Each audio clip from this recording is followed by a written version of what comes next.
Hey guys, it's Sophie Cunningham here. I'm finally in Indiana and I am so excited to be here and meet all of you. See you guys at the game. Bye. Sophie Cunningham, a Wnba enforcer who recently moved to Indiana and is prepared to make a big difference for Caitlin Clark and company, said exactly those things. They are not the words of someone who doesn't want to play for the Indiana Fever.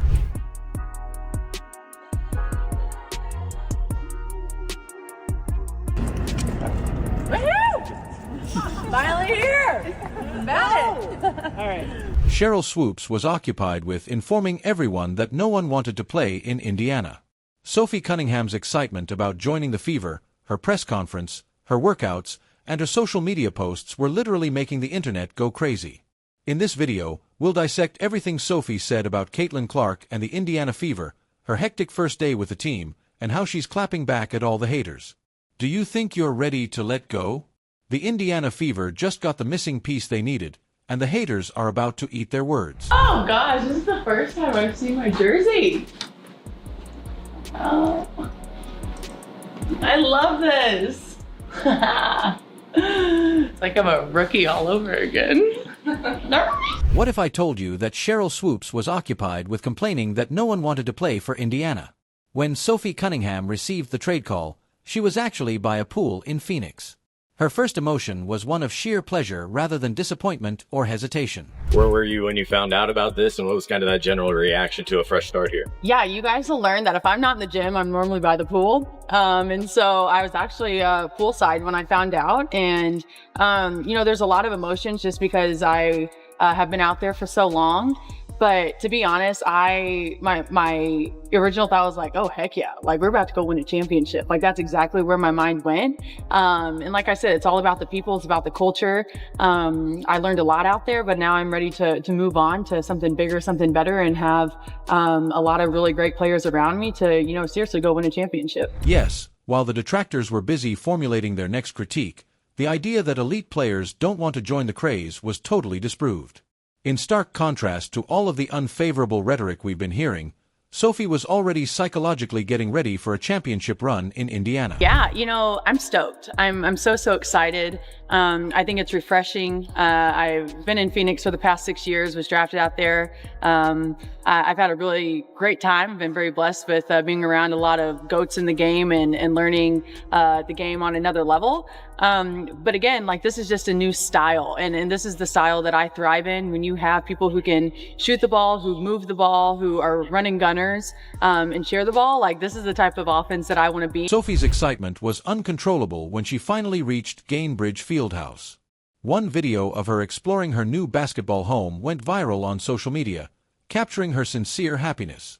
With unrestrained enthusiasm, Sophie introduced herself. I'm just stoked, and like I said, the offense is more my style, but I'm also surrounded by a great culture and great people, and that's what I'm also very excited about, to be here in Indiana. But for Sophie, who is from Missouri, this move has even greater significance because it feels like coming home.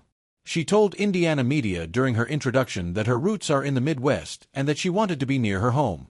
For her, this wasn't just any trade, it was a return to her heartland. Impactful will it be for you and your family to be back here in the Midwest, something that Caitlin had as well, and within driving distance for everyone, right? I love it. You know, my roots are here in the Midwest, and just to be closer to home. My sister is married and has a kid, has another one on the way, and family is everything to me. I have a really great support system, and you better believe I've already had over 100, 200 people reach out. Hey, how do we get season tickets? I was like, I have no idea. I just got traded 2 hours ago. So I think we're going to have a pretty cool fan base up here from Missouri.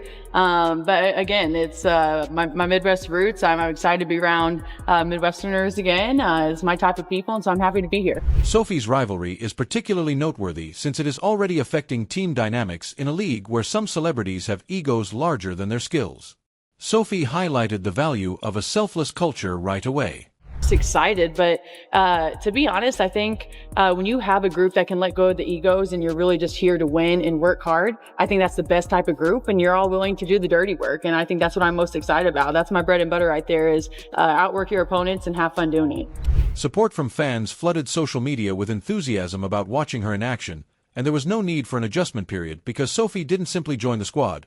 she embraced it wholeheartedly right away. Now that I've been here, and I have been paying a lot more attention to it, and it's crazy, right? Like it's a whirlwind, and there's an adjustment period not only for her but for her teammates around her, for Indiana as a whole. But you know, I think it's all really good things, and so it takes a little bit to get adjusted to it. But after that, I mean, come on, it's part of something great that doesn't come around very often, and so if you're not paying attention, I don't know what you're doing. The Fever needed just this kind of addition. Players like Sophie are voting with their actions, demonstrating that Indiana has become a destination franchise in the WNBA, while critics like Swoops continue to push outmoded narratives. Someone who truly wants to be there, believes in what they're building, and brings both skill and enthusiasm to the locker room. I know you said earlier this month that you'd do the Sabrina Carpenter to Caitlin's Taylor Swift. That was a joke, but I guess people really took that seriously. People love it. What excites you about playing with her this year? I mean, you know, she has changed our game in the best possible way in every way. And so just to be alongside of her and maybe relieve the pressure, being able to shoot and spread the court for her to go do her thing. Recall how opponents essentially used Caitlin Clark as a punching bag during the previous season.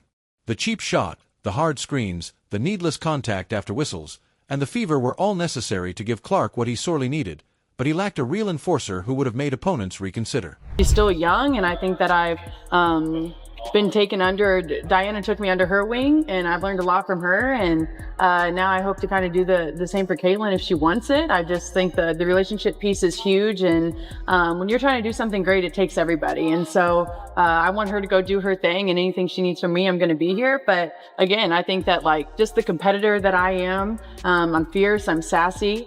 I stick up for my teammates, stick up for myself, and so sometimes I think that's okay to be feisty and to be yourself. She is bringing her basketball prowess and her reputation as one of the NBA's most formidable opponents to Indiana, making opponents take notice.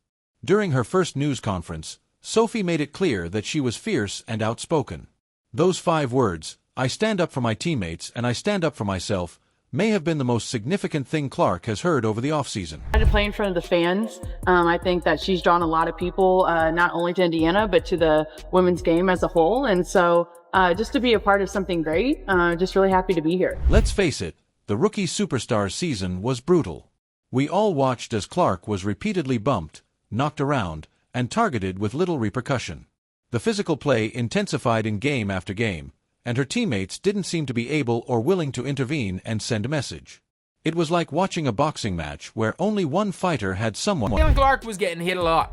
She was getting hit a lot early, and they needed their Charles Oakley. You've got that in Sophie Cunningham. Sophie's total dedication to performing whatever dirty work the team need, rather than just her willingness to get violent, is what makes her such an excellent enforcer. She flourishes when she makes contact, completing plays through defenders and making room for her teammates. This physical edge fills a significant gap in the previous year's hot lineup, which frequently looked inferior. So many videos of Sophie Cunningham just starting brawls. I want her to pursue what she wants to do, and I'll be there for her if she needs anything. When you're trying to do something great, it takes everyone. Sophie made it abundantly evident that one of her goals in Indiana would be to protect Clark, and that her capacity to take hits and complete plays would be essential to enabling Clark to shine without continually watching over her shoulder. Interview 16. The benefits of having a legit... Hits a 3, Maisha Hines-Allen fouls her, and then tries to step over, and then Sophie Cunningham grabs her leg. Nobody's going near Maisha Hines-Allen, but no, Sophie Cunningham will start the fight. The refs are trying to break it up. None of the Mercury players are going to go near Maisha Hines-Allen. They're scared. She's scared of bejesus out of them. Maisha Hines-Allen is one of the toughest players in this league. Sophie Cunningham going head-to-head straight with her. Interview 16. The benefits of having a legitimate enforcer on the roster go beyond Clark. Kelsey Mitchell and Aaliyah Boston will gain from having someone who is willing to set the physical tone during games, and more significantly, opposing teams will need to reconsider how they play the rough up. Suddenly, when Sophie Cunningham is on the ground, Clark's